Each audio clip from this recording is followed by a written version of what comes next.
I am back today with one of the most impressive scopes I've reviewed in the $300 price range in a very long time. This is the Primary Arms SLX first focal plane optic with a 4 to 16 power zoom and an ACSS R-Grid 2B reticle. And this configuration is absolutely awesome. It blows me away at the quality and performance that Primary Arms is doing at the prices that they're offering their optics at. And time again, I find myself going back to Primary Arms to take a first look at an optic for a build or a project coming up. And that was the case with this Ruger Precision build. This one is a 22 long rifle, and I was trying to dig in to find a reticle system that would be good for a 22, but also be good for just a generic caliber and not caliber specific. Primary Arms is known for making some of the best reticle systems in the game, and hands down they blew it away with this ACSS R-Grid 2B. The other cool thing about Primary Arms is if you don't want this optic with this reticle system, they offer it in a wide variety of reticle configurations, including reticles specific for calibers. Now, since this was going to be kind of a jack-of-all-trades optic and something I wanted to throw on top of a 22 for a precision build, I really like the reticle I selected, and we'll talk a little bit more about that in a later part of this review. But Primary Arms, time and time again, is producing high-value items that actually work and that don't break the bank. Now, I did mention this is a $300 optic, and all of the information about this can be found in the campsite page in the description below. If you're looking for information on general of everything I find, some of the best opportunities to grab good things, check out that campsite page, again linked in the description below. Unfortunately, because of YouTube's policies, I'm not allowed to link Primary Arms, but you'll be able to find all the info you need on some of the other options. I also have a Patreon page with daily deals, as well as an Instagram page where my stories have daily deals of some of the best, again, opportunities to save yourself some money. So follow me on those platforms as well. But digging into this optic, one of the first things I want to discuss is the zoom level. The 4 to 16 is a great jack-of-all-trades zoom level because you're able to really utilize this close up at 25 to 50 yards for plinking and maybe tracking something across a field while you're hunting, like a coyote or a deer. But then you can really zoom it into the 16 power setting to make 1,000-yard shots. My first 1,000-yard shot was actually with a Primary Arms scope at a YouTube event, so they always hold a special place in my heart for just good quality optics at affordable prices that can get the job done at distance. So that 4 to 16 is nice, but it's also nice because it's a first focal plane reticle system, meaning as you zoom in and out, the reticle gets larger and smaller.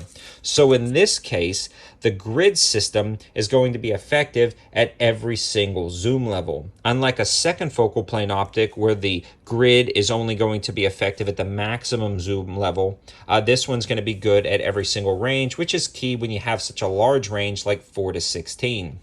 The other thing I want to mention about this optic is its overall size. This is a large optic, and I believe that's going to be one of the cons of this optic, but it's not that big of a deal for me, especially for precision shooting. It's not overly heavy, it's just large. But every optic has to make sacrifices in some regards, and that's probably the only sacrifice that this optic makes, but it makes up for it in its quality, its glass clarity, its reticle selection, feature set, and build quality. The next thing I want to discuss are the overall mechanical structures and build quality of this optic. When you're pulling it out of the box, you feel like you're pulling a premium optic out of the box. You don't feel like you're getting a high value scope. The turrets themselves are very nice. They have audible and tactile clicks, but they're not locking. Not that big of a deal, but something to consider. The side parallax is easily adjustable, although it's just a little bit stiff for my liking, but again, really not that big of a deal. The parallax is cool because you can set it and focus it in for the specific distances you're shooting at to get everything dialed in correctly. And then the illumination knob on the side works out great, and in fact, it's fairly daytime bright. Probably one of the more brighter side of optics that I've seen. Now, I have seen brighter optics even in the primary arms lineup, but you're talking $600, $700, even $800 optics. So the fact that this is $300 and is pretty much daytime bright, that's awesome. That is a great feature right out of the box, especially if you're going to be using this for hunting applications. And we'll talk a little bit more about that in the reticle selection in conjunction with the brightness settings, because this reticle and brightness are going to go hand in hand for different applications. The zoom lever on the back is pretty cool. It's got a bolt-in adjustable throw lever that you can switch positions. That works out nice. And the flip-up lens covers that it comes with are just basic kind of flip-up lens covers. This one kind of falls off pretty easy. The front stays on. You know, they are what they are. It's a $300 scope. So that's kind of like the mechanical structure and interface with the user, and everything works out great. Nothing is like mind-blowing, nothing is the best in its category, but everything does the job perfectly. And that's what I want to see in a high-value scope. You don't have to blow me away with the best turrets in the game, but I want them to work, I want them to be accurate, and everything works out perfectly on this optic. Next thing I want to discuss is the eye box, the eye relief, the glass clarity, and how it interfaces with the user when it comes to that eyepiece. And everything, again, works out great as you would expect. It's got very good eye relief and eye box, meaning you can be close or far away, and it's fairly forgiving and it doesn't black out.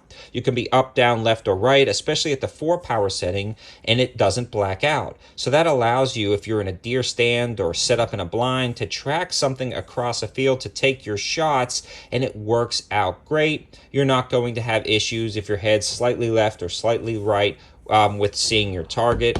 So again, not like the best I've ever seen, but we're competing, and now we're talking about like $2,000 optics here. So you know what I'm saying? You're getting a $300 optic that's doing everything very, very good. And so far, really, no major complaints. The next thing I want to discuss is that glass clarity and reticle selection, and the glass clarity is on par with $400, $500, and even $600 optics. You're not going to have any complaints without the glass clarity or the edge clarity.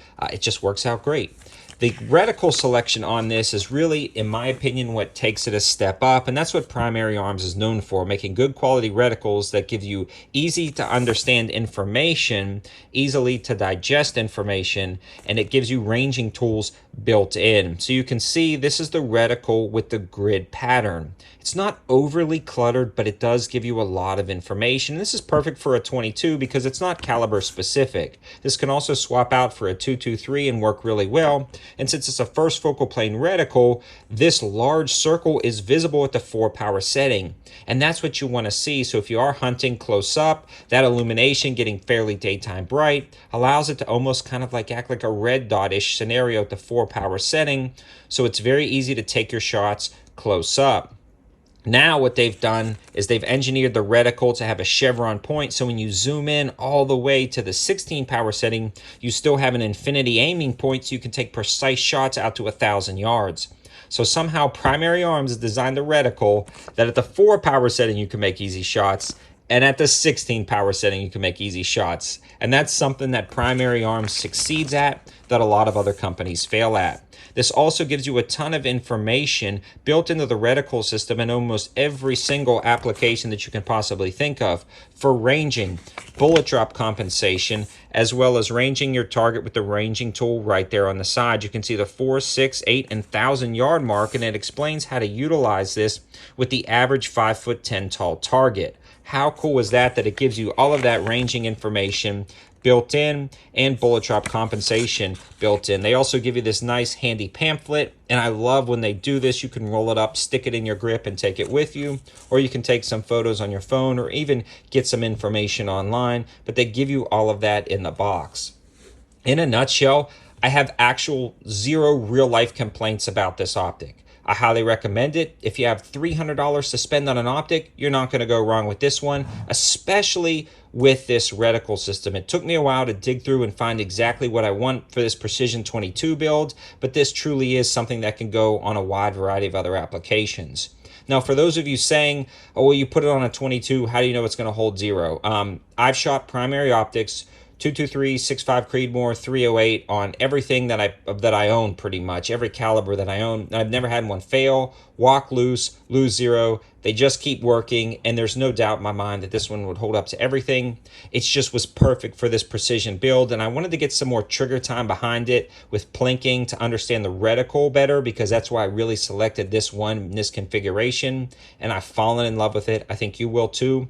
All of the information in the description below, and a huge shout out to Primary Arms for sending this out to the channel for us to test out and evaluate. Thanks for watching, guys. Have a good one.